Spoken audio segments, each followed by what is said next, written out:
Bom dia, boa tarde, boa noite. Meu nome é Nemelo, professor de eletiva aqui da expansão do segundo médio B. Como nós vemos a origem do teatro, como se iniciou o teatro no Brasil, e o teatro é um tema que traz as suas personagens e respectivas emoções, hoje eu quero falar sobre as emoções propriamente ditas, né? Sobretudo a emoção das personagens no decorrer das peças, que também serve para as nossas emoções no dia a dia e o que fazermos com ela, né? Baseado no Guia das Emoções para Adolescentes de Todas as Idades, de Carolina Soares.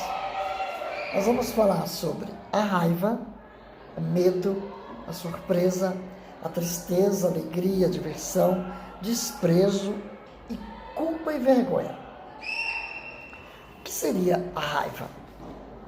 Para você, o que é a raiva? O que te tira do sério? Qual o seu termômetro para que você saia de si? O medo. O medo será natural? E na sua opinião, quando a gente vai crescendo, ficando adulto, a gente vai ganhando ou perdendo os medos? Na sua cabeça, quem tem mais medo? O adulto ou a criança? Surpresa. Surpresa, existe apenas a surpresa boa? Ou existe aquela desagradável surpresa? A tristeza. É normal sentir tristeza? Qual o distanciamento entre tristeza e depressão? O que é normal? Tristeza ou depressão? E quando você nota a diferença entre uma e outra? E a alegria? O quanto de alegria você tem no dia a dia, na sua vida? E o que você faz para manter essa alegria? Aversão. Aversão é aquilo que a gente não gosta? Ou aversão também é aquilo que tem os nossos preconceitos? E o que fazemos no dia a dia para eliminá-los? O desprezo. O desprezo é não enxergar ou fazer com que determinada coisa seja indiferente.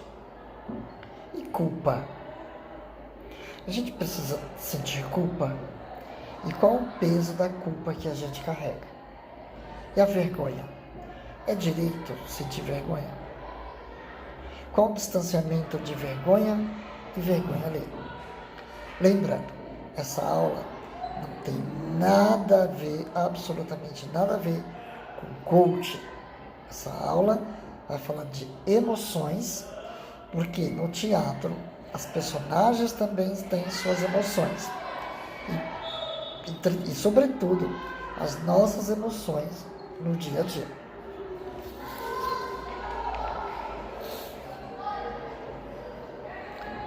Talvez alguém ache completamente sem chance ter um diálogo que possa falar de emoções.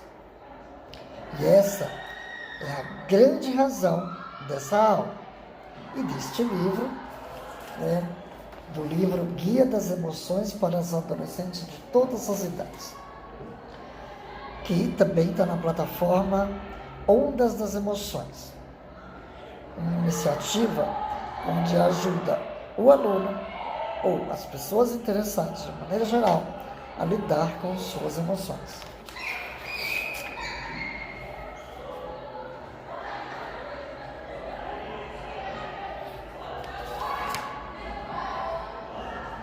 Uma dúvida, um questionamento, uma reflexão.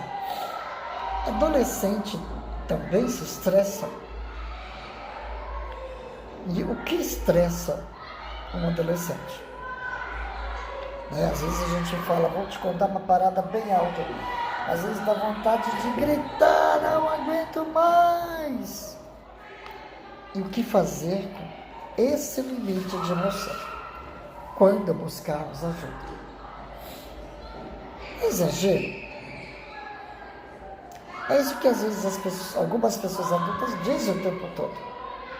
Eu acho que esquecem a barra também que é ser adolescente, né? Todo adulto já foi adolescente. Todo adulto já foi criança um dia. E dentro da emoção de cada um, das emoções de cada um, existe um carnaval desritimado, barulhento. Ora é frevo, ora é forró, ora é samba, pagode, carimbó, hip hop, até funk. E uma confusão de sons que a gente fica sendo uma doideira total. Agora pensa comigo. Como lidar com todas essas emoções quando não se tem o que comer? Falta de grana, quando os pais estão separados, se separando, ou que só brigam, quando as notas na escola não vão bem, quando as mudanças do corpo acontecem e você se sente assim, com baixa estima, quando você começa a sentir atrações por outras pessoas e não sabe como agir. Às vezes tem o bullying, ou quando mesmo você precisa escolher uma profissão. Então, tudo isso sobrecarrega, estressa também o adolescente e, em alguns casos, ele só quer um grito de socorro.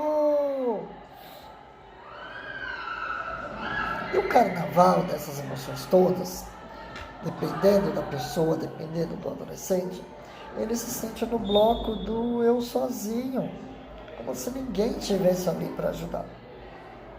E saca só, a ideia de escrever livro e de trazer essa aula é para dizer que elas são compartilhadas.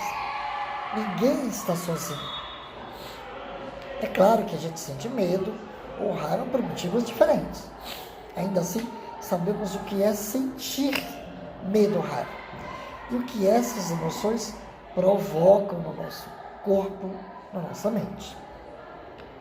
E antes que nossas emoções se transformem num gigante, daquelas que fazem a gente sair bolando na areia, aprender a lidar com elas é um treino, é um exercício que precisa ser desritimado compassadamente para que a gente consiga lidar com todos os tipos de emoções. A meditação ajuda, a reflexão também. Mas aqui eu não vou pontuar exercícios de como lidar com cada emoção. A ideia é trazer para a aula, e sobretudo para o nosso dia a dia, partindo do gancho que as personagens de teatro têm que passar emoção, que tipo de emoções temos e qual a importância dela.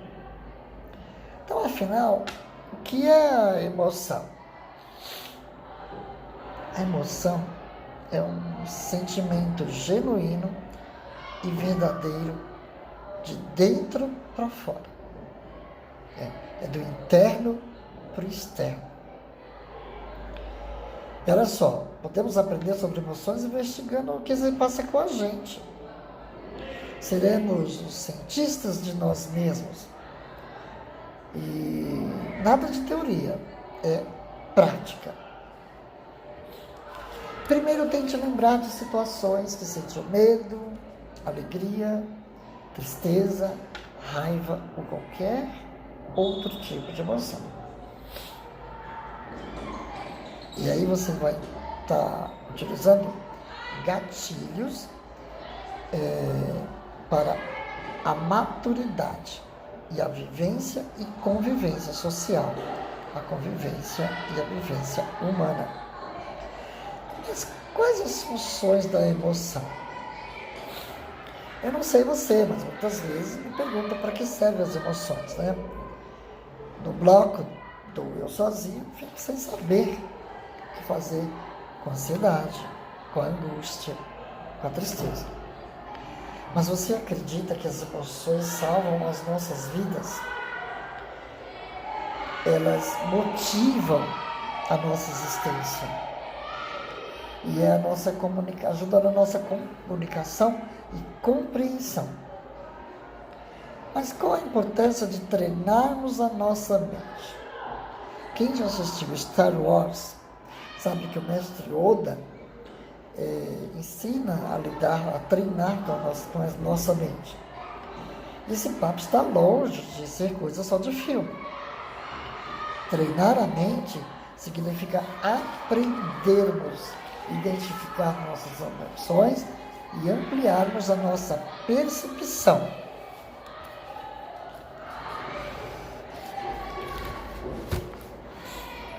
Sobre o que acontece com a gente e reconhecer impulsos e deixá-lo passar sem nos engajarmos ali.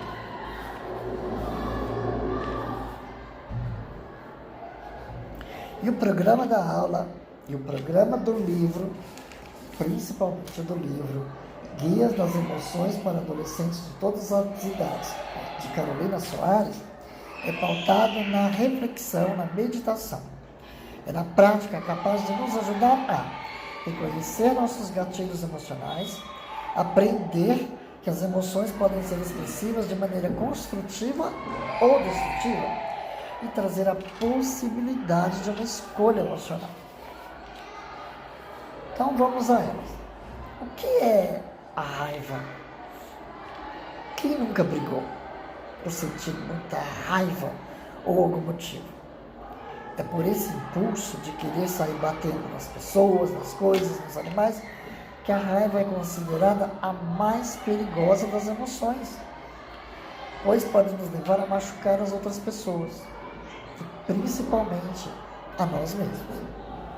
Também precisamos ficar espertos, pois a raiva dificilmente surge desacompanhada. Algumas emoções podem surgir junto com ela, como o medo de ser ferido, de ferir ou de perder o controle, a repulsa pelo alvo da raiva ou por si mesmo, e a vergonha ou a culpa por sentir ou expressar a raiva. Mas é possível sabermos o momento certo para sentir raiva? A raiva, como todas as emoções, se sentida com consciência, pode ser de grande importância, principalmente quando precisamos tomar decisões diante de situações que precisem de ações mais enérgicas. E o treinamento da mente pode começar com algumas reflexões.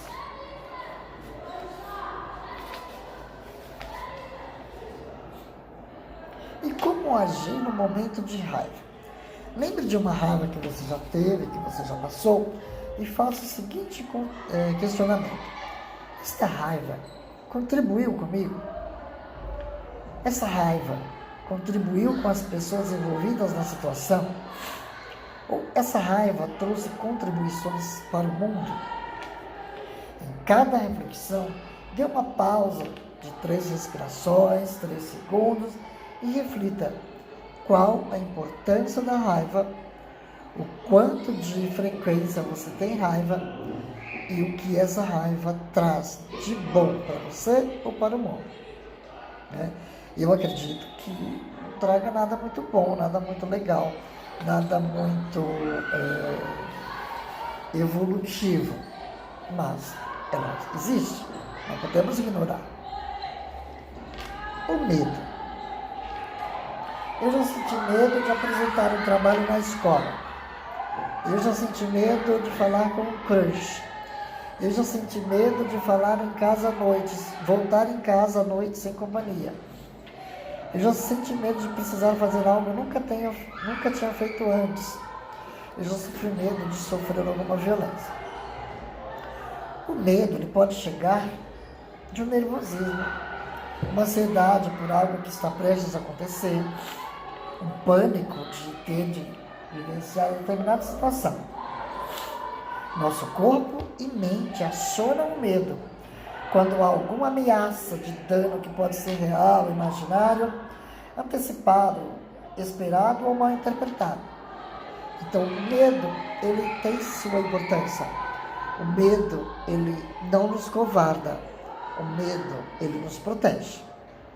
Então, pense numa roda de amigos, principalmente entre aspas, onde adolescentes ou pessoas do mesmo ciclo social, até adultos, um dos integrantes, ele é encorajado a fazer alguma coisa que ele não queira. Ele é encorajado a fazer alguma coisa que ele sente medo. Se ele sente medo e ele não quer fazer, esse medo protege. Então não há nenhum problema em sentir medo. O medo também pode ser veículo de proteção. Lembre-se, nem sempre o medo é um ato de covardia. Às vezes, o medo também é proteção.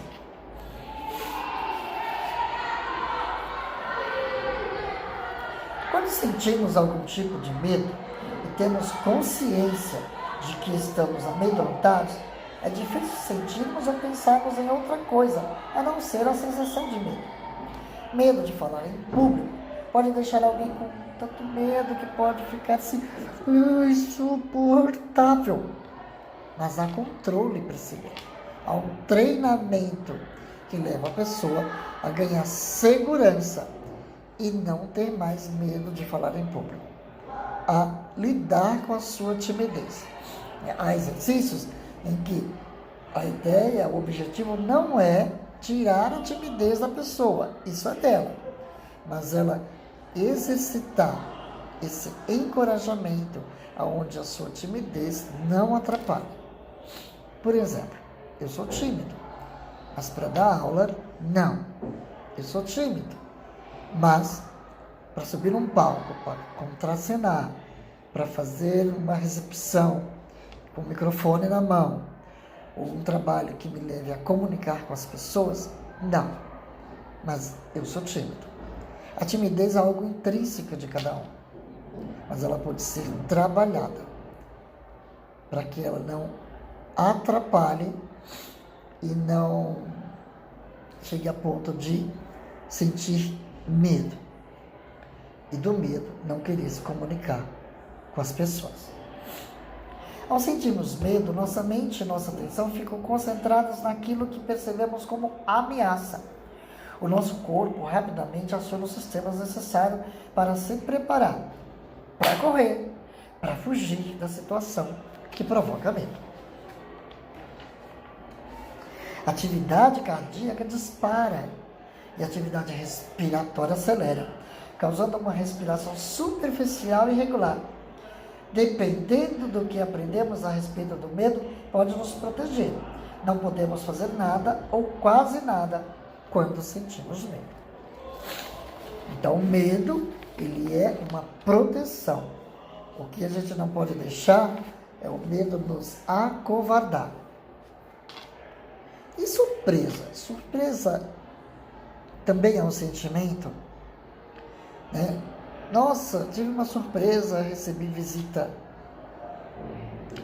Nossa, ganhei uma surpresa, um presente.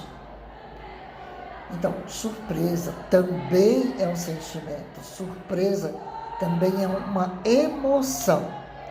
Ela é expressada a partir daquilo que a gente presencia. É uma visita inesperada, um presente bacana que a gente ganhou, um final de um episódio de uma série, de um final de uma série, final de um filme, final de um livro, né? Foi surpreendente. Um artista que você não esperava tanto e ele talentosamente surpreende com a sua bagagem, experiência artística e sua proposta.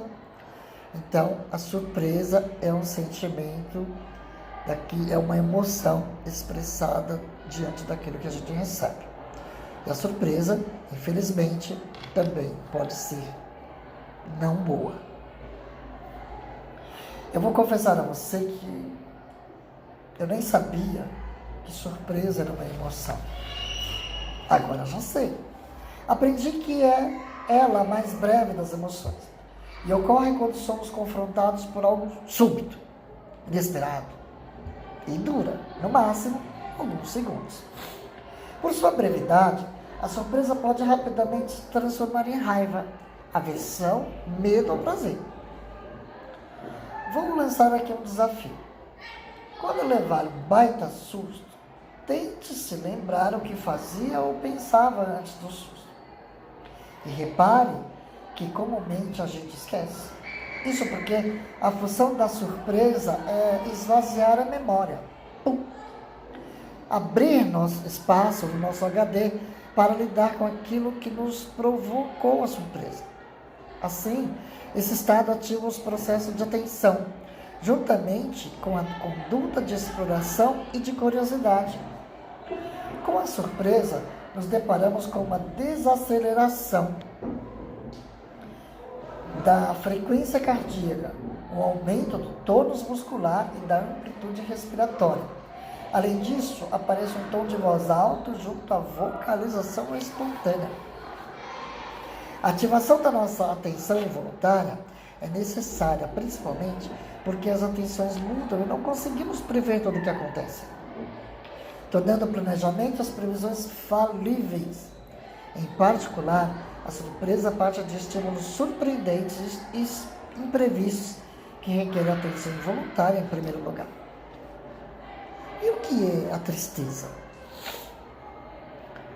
A tristeza, melancolia, angústia e depressão. Entre elas, há um distanciamento. Tristeza. É normal você ficar triste hoje. Por favor, só hoje. Não permita que a tristeza seja um sentimento diário do seu cotidiano. Não permita que a tristeza vire hábito.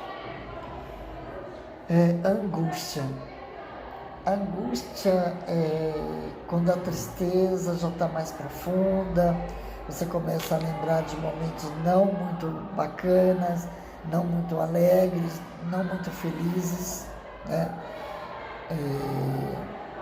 tristeza mais forte.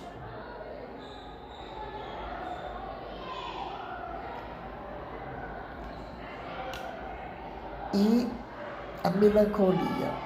A melancolia é quando você faz da angústia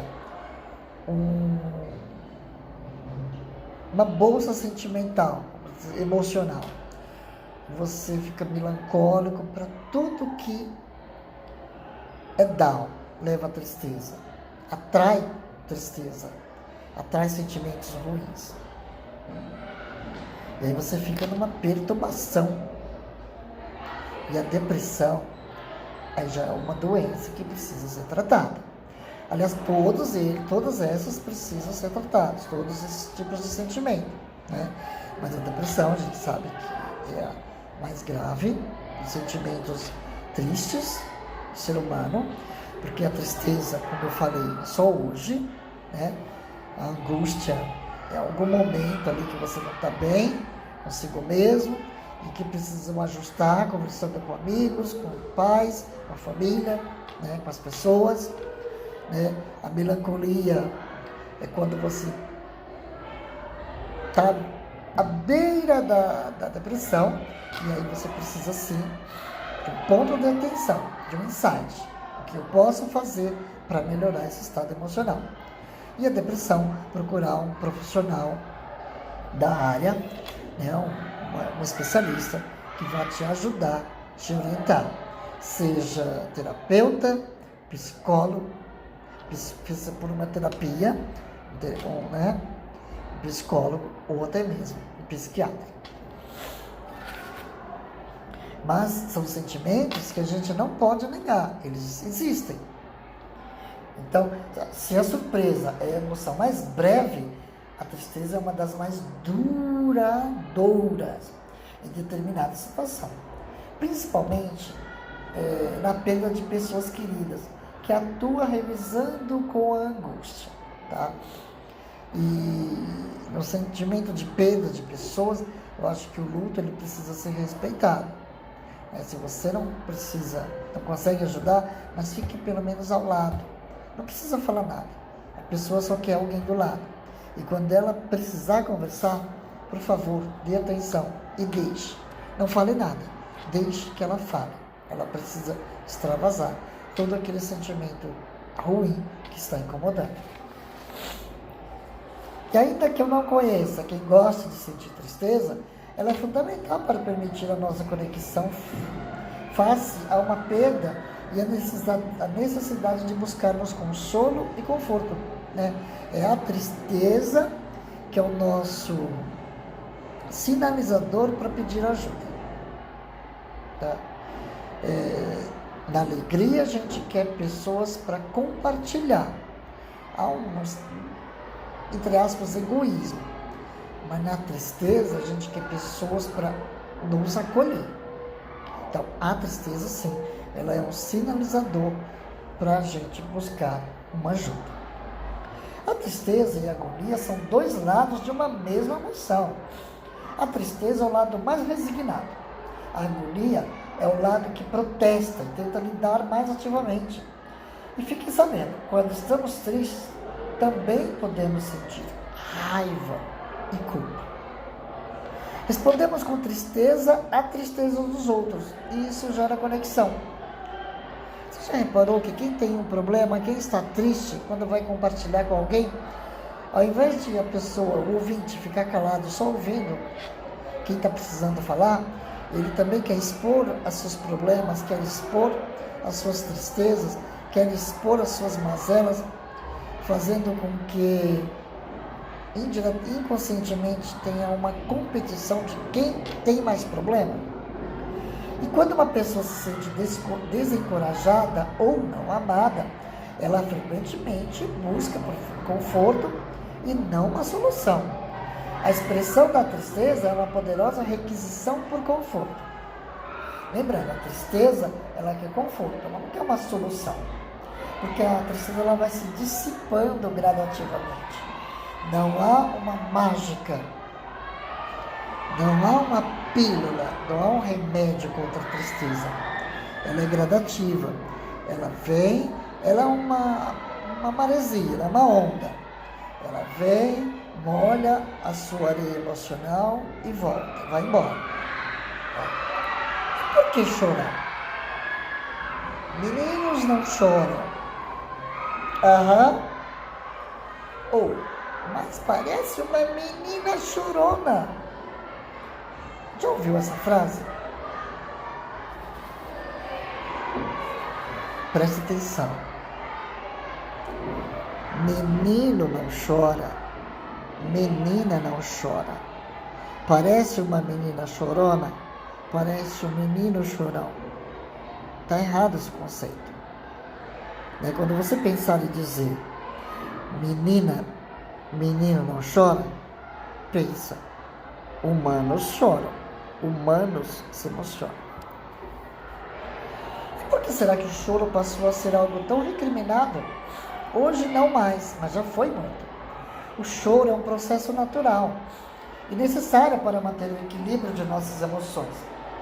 Ele sinaliza para você, para mim e para todos, e para outras pessoas, que há algum problema importante que está, pelo menos temporariamente, além de sua capacidade de lidar.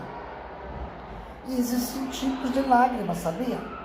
As que resultam das nossas emoções contêm proteína e aderem mais fortemente à pele, correndo pelo rosto mais lentamente e propensas a serem vistas pelos outros. Ao longo da nossa evolução, como espécie, a lágrima se tornou algo que automaticamente desencadeia empatia e compaixão. Ser capaz de chorar emocionalmente é uma parte muito importante do humano. Assim como precisamos de semáforos para organizar o trânsito, nós choramos porque precisamos convocar outras pessoas a nos ajudar.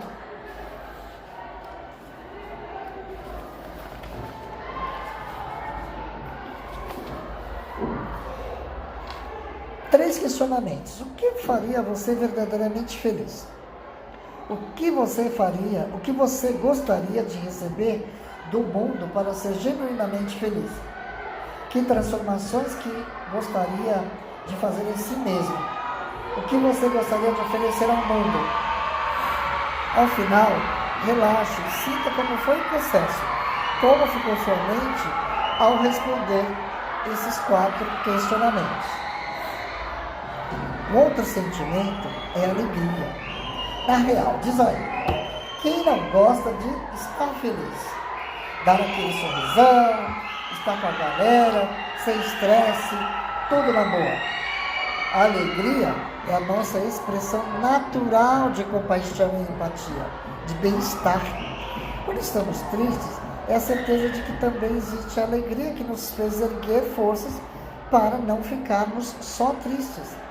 A alegria tem potencial de promover a conexão, a colaboração e o cuidado conosco e com os outros. No sentimento mais profundo, pode elevar a busca da felicidade, ao cultivo da sabedoria e compaixão. Agora veja bem, a alegria também pode ser destrutiva. Quando estou muito alegre, chego à euforia e saio do eixo. Por exemplo, vamos felizes da vida a uma doceria e ao invés de comermos um brigadeiro, comemos 20. E passar, o que acontece? Vamos passar mal, ficar com dor de barriga. Uma situação feliz pode transformar em desastre. Então a alegria também, ela não pode ser exagerada. Mas vamos combinar, estar feliz, estar alegre, faz bem pra danado, diga a verdade. O quanto te faz bem ficar feliz.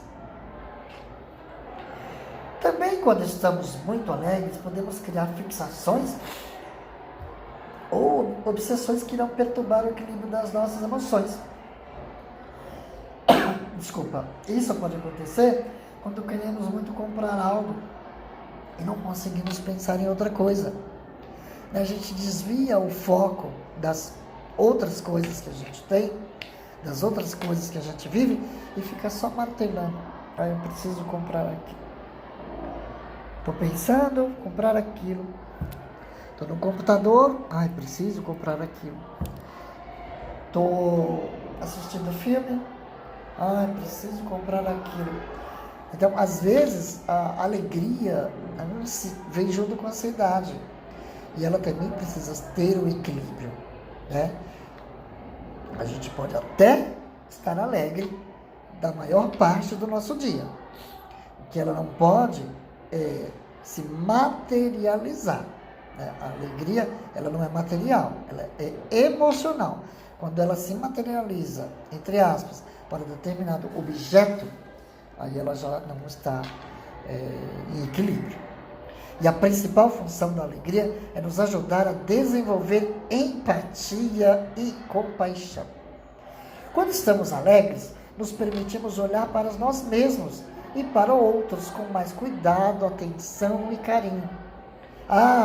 E vale dizer para você que empatia e compaixão não são a mesma coisa.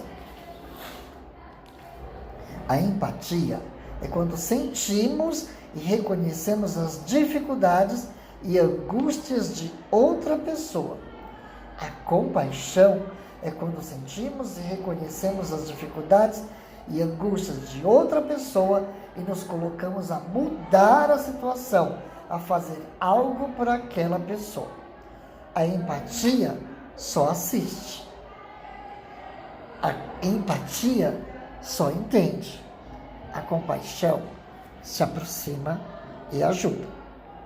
Então, nesse maravilhoso mundo de palavras gastas, onde as palavras viram modismo e as pessoas usam e, às vezes, deturpam o significado o tempo todo, lembremos, empatia, ela entende o outro, ela compartilha do sentimento do outro. A compaixão, ela se aproxima, ela ajuda o outro, ela abraça, ela acolhe, ela pega na mão.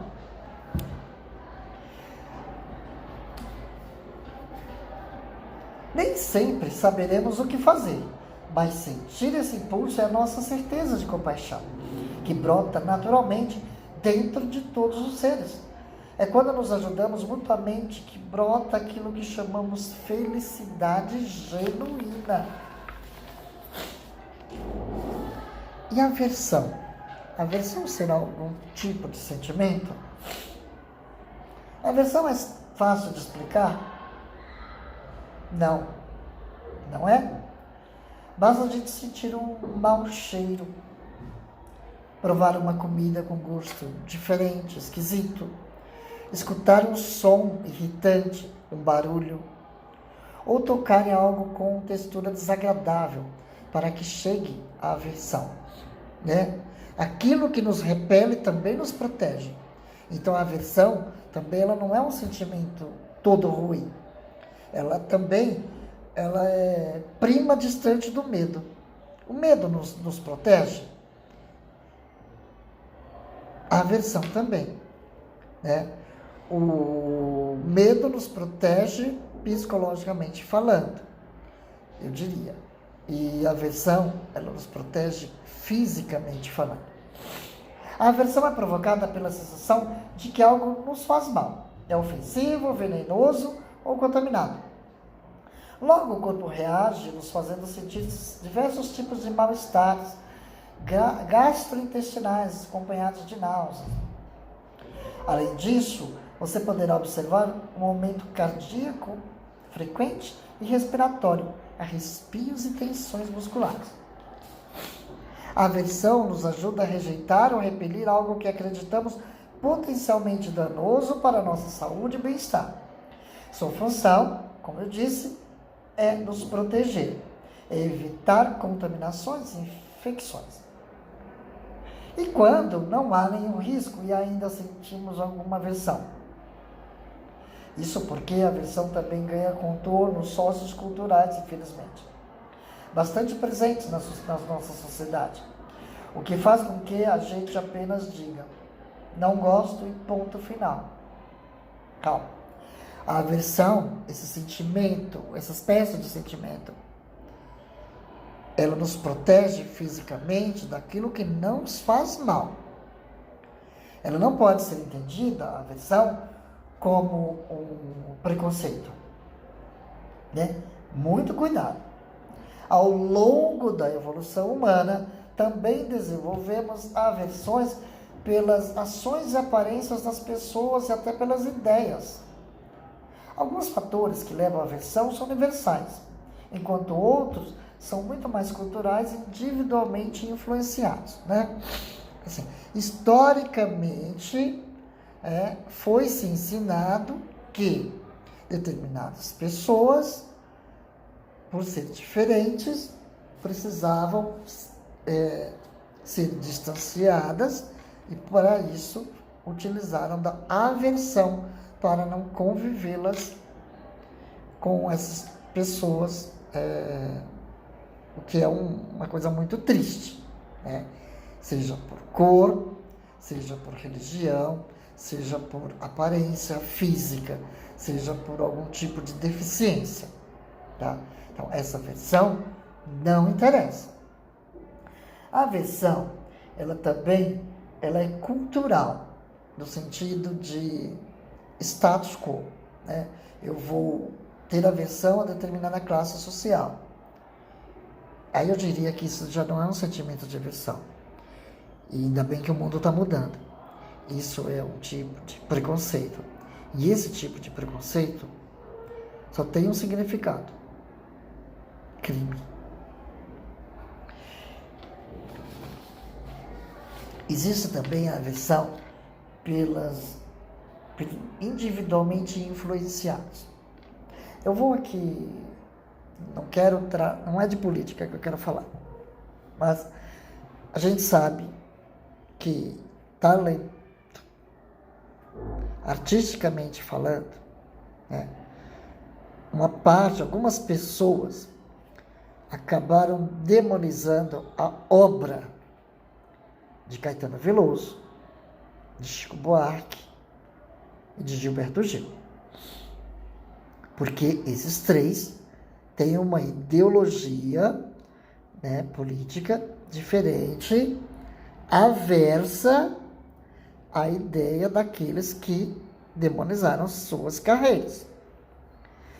Eu posso até não concordar. Eu é forma de expressão, tá? Você pode até não concordar com a ideologia e pensamento de Caetano Veloso, de Gilberto Gil, de Chico Buarque. Entretanto, tem um outro lado, o lado daqueles que respeitam, admiram e gostam da obra desses três músicos que eu falei, desses três artistas, Chico, Caê e Gil, que também demonizaram e demonizam a obra de Raimundo Fagner, de Djavan. Porque esses pensam diferentemente de Chico, Gilberto, Gil e Caetano. Ou seja, são extremos, né? Esses três apoiam o momento aqui, politicamente, do Brasil, e esses dois, outro momento. O que aconteceu? Recentemente, eu tirei uma foto com dos artistas de humor do Brasil. E aí eu recebi no áudio do WhatsApp, porque eu coloquei essa foto de perfil, de uma pessoa assim, que eu não esperava, que é também um artista. Ei, você tirou foto com esse cara tá do lado, tá daquele lado da força, blá, blá, blá, blá, blá, eu odeio esse tipo. Aí eu falei, meu querido, você que está do mesmo lado da ideologia de Chico, Gil e Caetano, está fazendo a mesma coisa que pessoas do outro lado demonizam a obra desses três. Isso é feio. Eu não posso anular a obra de ninguém, né? Se ela é uma obra rica, se ela tem uma importância, se ela é significativa, e a arte por si só é significativa, eu não posso demonizar. Ideologias são coisas que a gente vai, com maturidade, adquirindo. Né? Tem um ditado de que os dedos da mão não são iguais. Ora, se todos os dedos fossem do mesmo tamanho, talvez a gente teríamos dificuldade de pegar as coisas. Nada é por acaso. Nada. Tudo tem um porquê. Os dedos das mãos serem diferentes é para que eles servem para alguma coisa, no manuseio, no pegar, no transportar coisas. As pessoas serem diferentes também não é por acaso. É porque ninguém é igual. E se a gente não é igual, a gente cresce. E para a gente crescer, que sejamos todos diferentes, para que a gente aprenda um com o outro. Que afinal, a única coisa igual são robôs. E ninguém aqui nessa aula, ninguém aqui, pessoa pensante no mundo, quer ser igual a ninguém. Né? Até na família não existe pessoas iguais. Até um casal não são iguais. Né? Marido, esposa, esposa, marido e esposa não são iguais. As pessoas são juntas por afinidades, não por aversão. Então, cuidado. A aversão nos protege quando é para algo físico. A aversão nos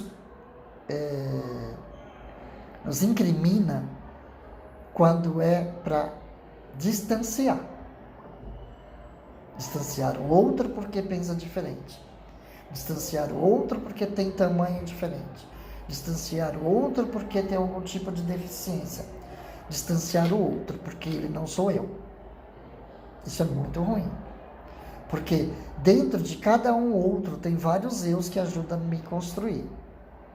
Dentro de cada um dos outros tem um eu que ajuda na minha vivência, na minha construção de gente, principalmente de ser humano.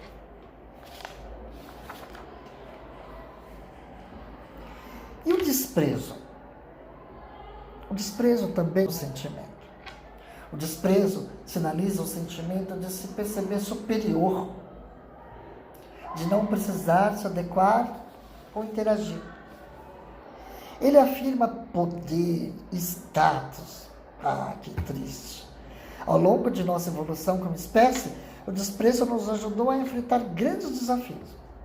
Eu fico imaginando que quando nos víamos tendo de enfrentar um animal feroz, talvez tenha sido o desprezo que nos deu coragem para sobrevivermos. A sensação de sermos mais fortes pode nos tirar de algumas ciladas, mas também pode nos colocar em outras. Com o passar dos tempos, cada vez mais temos nos munido dessa emoção como forma de controle social e político. Por desprezo, desejamos nos afastar de alguém ou desejamos que o outro se afaste de nós. E aí eu volto pelas suas ideias. Não, você pode pensar diferente de mim, do seu, do eu, do outro e conviver. Conseguimos manipular essa emoção ao ponto de coletivamente criarmos um senso de desprezo. É uma das fontes mais intensas de produção de preconceito. Aí aqui no livro está escrito preconceito racial, mas tem mais. Preconceitos raciais, preconceitos étnicos, preconceitos religiosos, preconceitos culturais, preconceitos sociais e tantos outros. Usar o desprezo como ferramenta de manipulação coletiva faz com que a gente fique mais esperta para entender a origem dessa emoção. A relação entre desprezo e a vulnerabilidade. A insegurança pode provocar mais facilmente a tentativa de mostrar superioridade em relação aos outros. O desprezo é uma emoção cuja reação é principal dirigida às pessoas. Quando sentimos insegurança, mais nos protegemos contra o incômodo da vulnerabilidade. O que menos queremos é sentir, por exemplo, a tal da vergonha. É ela que indica estarmos no sentido vulneráveis. Associamos vulnerabilidade à fraqueza, e isso é tudo que não queremos sentir. A vergonha é universal e constitui um dos sentimentos humanos mais primitivos. As pessoas que não experimentam esse sentimento sentem menos empatia e têm dificuldade em se relacionar. Agora acredite, vulnerabilidade é incerteza, risco e exposição emocional. Tudo isso é fundamental para a nossa experiência humana. Precisamos sentir tudo isso para sermos criativos. Não existe inventividade sem risco, ou incerteza, ou exposição emocional. O amor, por exemplo, é incerto e oferece um risco gigante. Amar alguém nos deixa emocionalmente expostos. Sim, é assustador. E sim, nós podemos nos magoar. Mas você conseguiria imaginar sua vida sem amar e sem ser amado? Faça um exercício e preencha os espaços quantas vezes achar necessário. Assim você pode começar a prestar atenção no que entende por vulnerabilidade. E o que são a culpa e a vergonha? Quando reprimimos a possibilidade de experienciarmos a condição de vulnerabilidade, vivenciamos situações de culpa e de vergonha.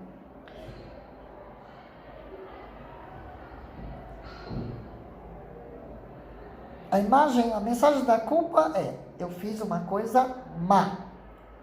A mensagem da vergonha é: eu sou mal. Nas duas opções, as mensagens servem para nos julgarmos e nos punirmos. Você percebe? Então, se a culpa e a vergonha só nos fazem mal, por que senti-las? Quando sentimos vergonha, estamos mais inclinados a nos proteger, culpando algo ou alguém, justificando o erro, oferecendo uma desculpa esfarrapada ou nos escondendo. Já a culpa gera um desconforto psicológico, que pode levar a uma mudança significativa e mesmo positiva no modo como agimos. A culpa é tão poderosa quanto a vergonha, mas a influência da primeira pode ser positiva, quando nos arrependemos de algo e buscamos mudar, ao passo que a segunda traz uma influência negativa. Eu posso sentir vergonha, pedir desculpa, aprender e está tudo ok. Agora, quando eu me culpo, eu estou me agredindo psicologicamente falando.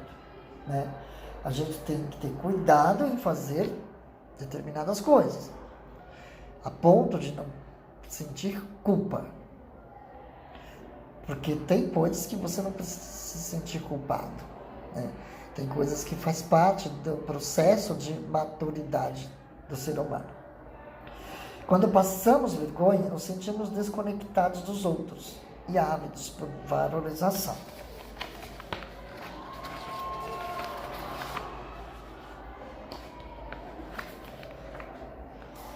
Então, para terminar a aula, eu quero trazer uma reflexão. Terminando nossa aula, nosso bate-papo. Agora que você chegou até aqui, afinal, o que fazer com todas essas emoções? O que você se propõe a fazer com a raiva, o medo, a surpresa, a tristeza, a alegria, a aversão, o desprezo, a culpa e a vergonha? Como a nossa eletiva é de teatro, você pode treinar na frente de um espelho esse tipo de sentimento. Se você também puder exercitar esses sentimentos para a vida, para a sua existência enquanto ser humano, com certeza você terá uma vivência mais controlada de emoções e controle de si mesmo e saber lidar principalmente com você. Porque tudo isso aqui, claro que partindo do pressuposto das vivências das personagens do teatro, tudo isso aqui é um autocontrole. É a maneira que a gente pode nos entender enquanto ser humano, enquanto pessoa, para conviver com as pessoas do outro. Muito obrigado por ter assistido essa aula ou esse bate-papo. Um beijo do Ney.